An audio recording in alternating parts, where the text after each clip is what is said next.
말씀은 이사야서 6장 1절에서 13절까지 말씀입니다.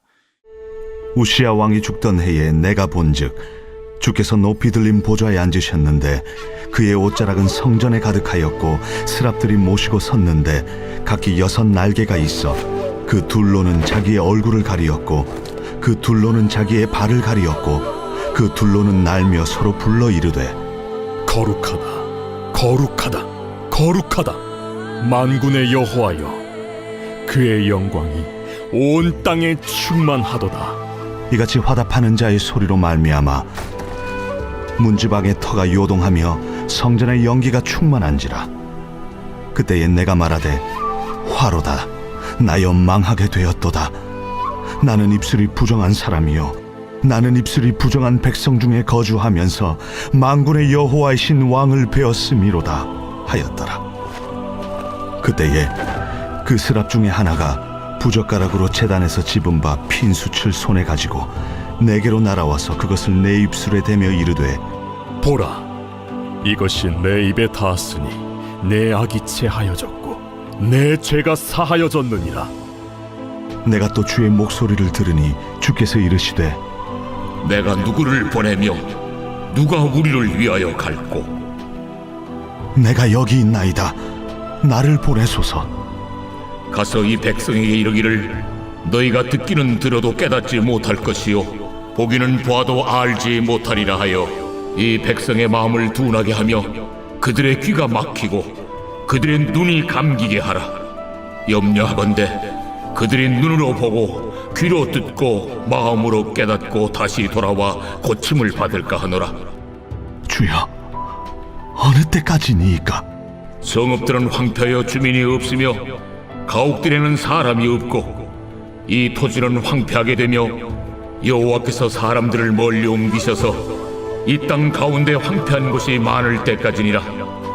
그 중에 10분의 1이 아직 남아있을지라도 이것도 황폐하게 될 것이나 밤나무와 상술나무가 배임을 당하여도 그 그루터기는 남아있는 것 같이 거룩한 씨가 이 땅에 그루터기니라. 아멘. 오늘 말씀은 여러분 이사야서 6장의 말씀입니다. 이사야서 6장은 어제 이사야서 5장이 굉장히 유명한 말씀인데 또 6장도 굉장히 중요한 그런 말씀입니다. 어제 말씀은 어떤 말씀이었어요? 포도원의 노래였습니다. 유다가 얼마나 타락했는지, 하나님께서 극상품이었던 포도나무를 심으셨는데 들포도가 나는 그런 영적인 상태에 대해서 왜 그들이 그렇게 타락하게 되었는가에 대해서 말씀을 들었습니다. 그리고 오늘 말씀은 이제 하나님께서 이사야를 부르시는 그런 장면, 이사야의 소명장이라고 하는 그런 말씀입니다. 보통 구약의 선지서를 보게 되면 하나님께서 선지자를 부르십니다. 선지자를 부르실 때 그 자신이 어떻게 부름받았는가에 대해서 기록해 놓은 곳들이 나오기도 합니다. 그리고 보통 그런 소명에 대해서는 선지서 앞부분에 등장을 하기 마련이에요. 그런데 오늘 말씀을 보면 이사야는 좀 특이합니다. 지금 많은 말씀을 이미 하신 상태거든요. 그 이사야 6장에 와서야 하나님께서 이사야를 부르시는 그런 내용이 오늘 본문에 등장을 하게 됩니다. 그 이유는 뭘까요? 이사야서 6장에 와서야 이사야 소명에 대해서 하나님께서 말씀하시는 그 이유는 무엇일까요? 지금 유다의 영적인 상황에 대해서 이미 5장까지 깊게 다루었습니다. 그리고 영적인 상태가 어떠한 상태인지까지를 말씀해 주신 거예요. 그리고 이러한 영적인 상태에 빠져 있는 유다 백성들에게 하나님께서 이사야 선지자를 보내시는 그런 말씀, 이제 본격적으로 이사야의 사역이 시작되는 그 출발점이라고 할 수가 있겠습니다. 오늘 말씀은 1절의 말씀을 좀 보세요. 1절의 말씀을 좀 보시면 우시야 왕이 죽던 해에 내가 본즉 주께서 높이 들린 보좌에 앉으셨는데 그의 옷자락은 성전에 가득하였고, 이렇게 나옵니다. 때가 나와요. 때가 어느 때냐? 1절 처음 부분에 보시면 우시야 왕이 죽던 해에 이렇게 말씀합니다. 우시야라고 하는 왕, 여러분 어떤 왕인지 우리가 말씀을 다루었었는데 어떤 왕이었느냐? 우시야라고 하는 왕은 남유다의 왕입니다. 그리고 우시야 때는 나라가 비교적 강했던 그런 나라이기도 해요. 우시야는 나라를 강하게 하기 위해서 여러 성들을 세웠습니다. 그리고 국방력이나 경제력이 나라 안팎으로 부강했던 그런 나라이기도 했어요. 우시야는 16살의 왕에 대해서 52년 동안 통치를 했던, 그러니까 비교적 오랜 기간 그리고 부강한 나라를 통치했던 그런 왕이었습니다. 그런데 우시야의 말년은 여러분 어떻게 됐는지 기억이 나세요? 이 우시야는 말년에 어떻게 됐냐? 본인이 제사장이 아님에도 불구하고 성전에 들어가서 분향을 하려고 했다가 나병에 걸리게 되어졌던 그런 왕이기도 한 거죠. 그리고 말씀이 이 우시야가 죽던 때라고 했던 것을 기록해 놓은 이유가 있습니다. 결국 잘 나가던 왕이었음에도 불구하고 이 왕이 어떻게 됐을 때 교만하게 되어졌을 때 무너졌던 그런 모습을 보여주게 되는 인간의 한계에 대해서 말씀을 해 주시는 겁니다. 그리고 이사야는 이 우시야가 무너지는 것을 보면서 본인에게도 본인의 삶과 사역 가운데 아주 중요한 분기점을 맞이하게 되는 거죠. 우시야의 죽음을 통해서 자신을 보게 되어지는, 그리고 자신을 깨닫게 되어지는 것이 있습니다. 여러분 5절의 말씀을 보시면 5절의 처음 부분에 그때에 내가 말하되 화로다 나여 망하게 되었도다 이렇게 이야기합니다. 우시야가 죽는 것을 보았고 하나님의 영광을 보았을 때 이사야가 가장 먼저 말하게 된 것은 무엇이냐?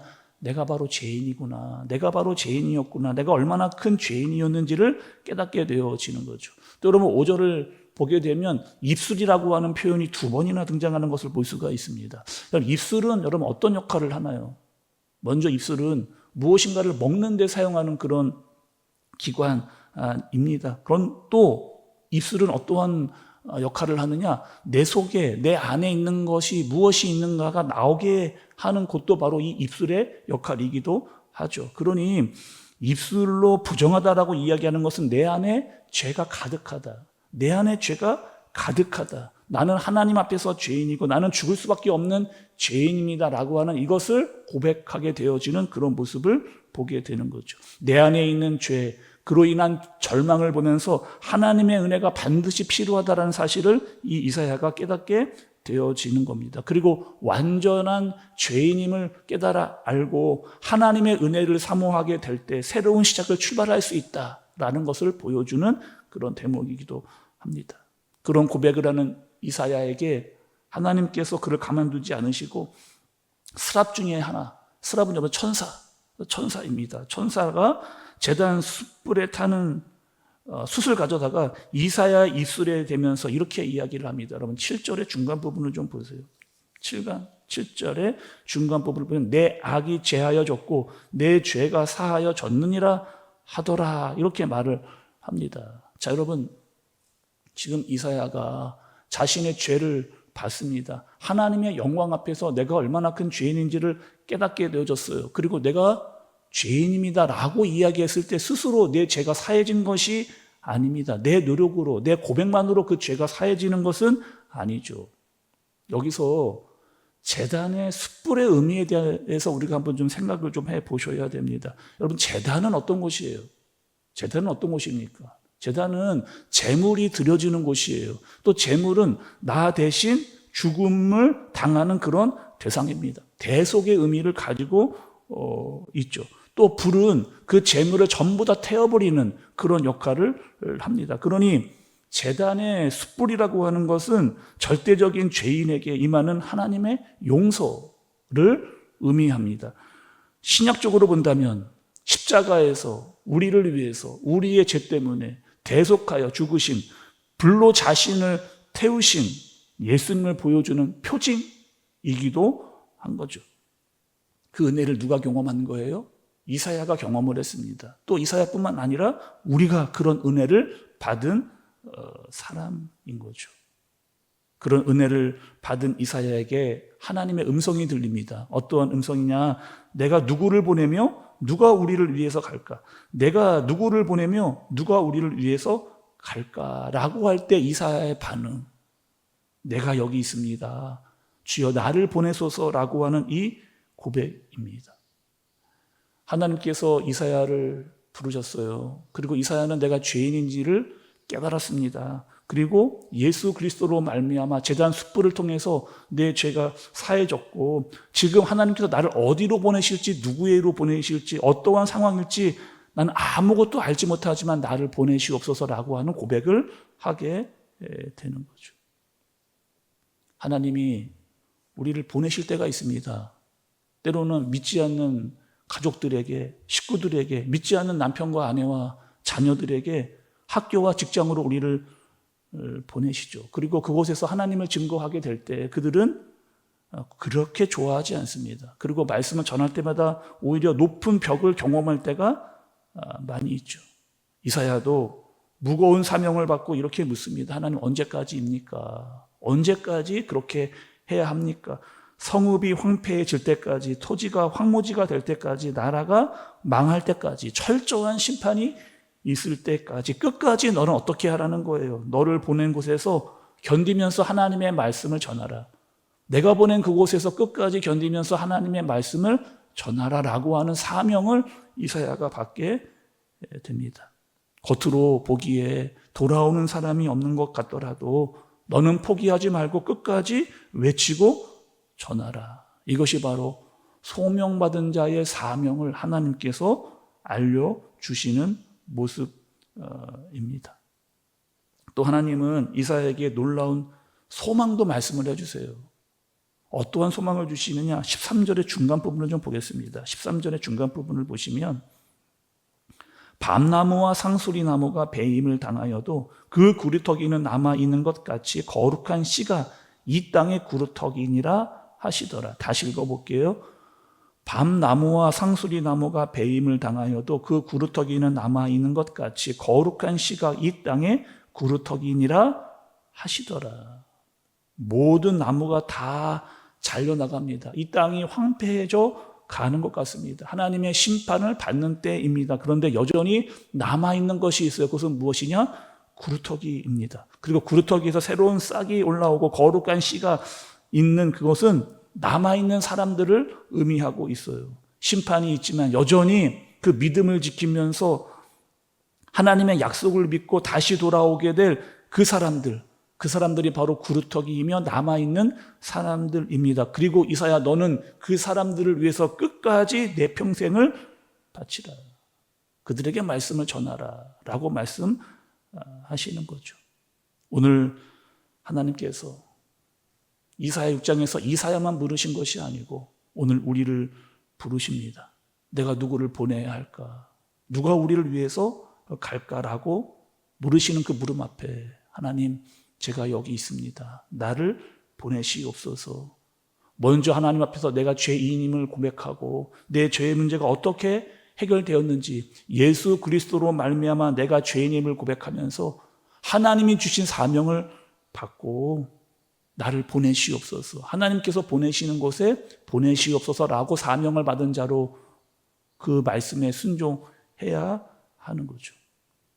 말씀을 전할 때 내가 보기에 어떠한 열매가 있지 아니할지라도 하나님이 주신 사명과 하나님이 주신 소명과 약속을 붙들고 그곳에 남아있는 구루터기를 위해서 끝까지 말씀을 전하는 그 자리를 지키는 예수님이 가셨던 그 길을 따라 나로 걸으면서 십자가를 지고 따르는 그런 이사야와 같은 고백이 있는 저와 여러분들 되어지시길 하나님 제가 여기 있습니다. 나를 보내시옵소서라고 반응할 수 있는 저와 여러분들 되어지시길 예수님의 이름으로 축복합니다.